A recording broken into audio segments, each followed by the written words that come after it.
No significant renovations have been made to the Pimlico Clubhouse since construction in 1960. That and much, much more is all about to change dramatically. The plan is to rotate the track with 30 degrees? That's right. And it's going to rotate that way. This way? That way, which opens up more land and makes it square up with Belvedere Road. Greg Cross is chairman of the Maryland Thoroughbred Racetrack Operating Authority. All the structures are going to go? We're going to take everything down, but we're going to save anything that's historic. The authority he chairs, created in 2023, came up with recommendations to reimagine the Maryland horse racing industry.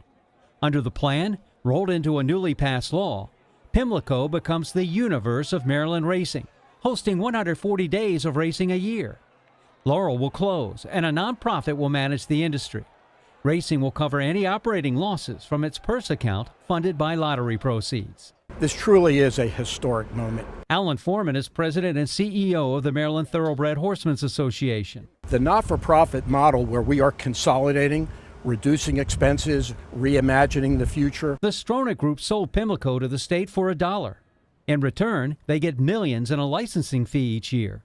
This allows for the use of the Preakness name, trophy, and to run the race itself. Maryland law prohibits the Preakness from leaving the state. In addition, the Stronach Group gets 2% of the handle from the Preakness and Black-Eyed Susan events. We had the benefit of all Stronach's financials. We have the leading accountant in the thoroughbred industry who's advising us.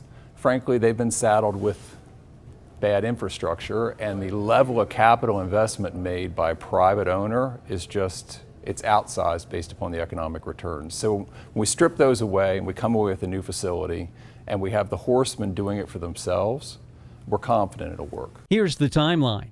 The Preakness will run at Pimlico this year and next. Sometime around the beginning of 2025, the Maryland Stadium Authority will take over the site. Limited demolition will begin. This includes a grandstand section that has been condemned. And the stretch barns will come down. The Preakness will go to Laurel in 2026 and return to Pimlico in 2027. We hope to have design plans by the first of the year. Possibilities include a smaller grandstand area with a 5,000-seat capacity.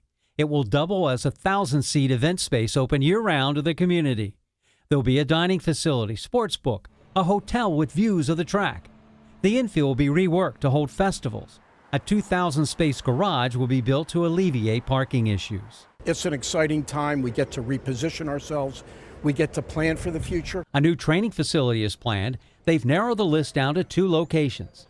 It will either be the Shamrock Farm in Carroll County or the Mitchell Farm in Harford County. And the transformation of Pimlico is not being done in isolation. 10% of track profits will go to Park Heights community development projects. There's a $10 million grant for workforce housing in Park Heights for 200 track workers. And a Park Heights representative will be a voting board member of the Maryland Thoroughbred Racetrack Operating Authority. Our mission is to work side by side with the residents. Yolanda Jiggets, the CEO of Park Heights Renaissance, took us on a tour of a revitalized neighborhood. When you look at these properties, this is pretty much what the block looked like when we started. Before, after. Yes. Tell us about that. Big transformation here. There's a finished basement.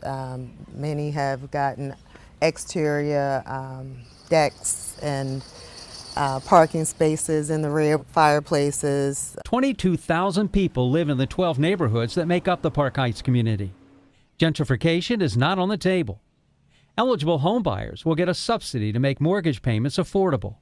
Developers will have to make a commitment. They are involved in the community, whether that's a sponsor of an event, whether it's partnering with us to do landscaping and maintenance. There's a renaissance happening in this area. Where I'm standing will no longer be the main entrance. It'll be moved to Northern Parkway. Another potential change, the traditional infield party. Its future, as is, to be determined. Reporting from Pimlico, David Collins, WBAL-TV 11 News.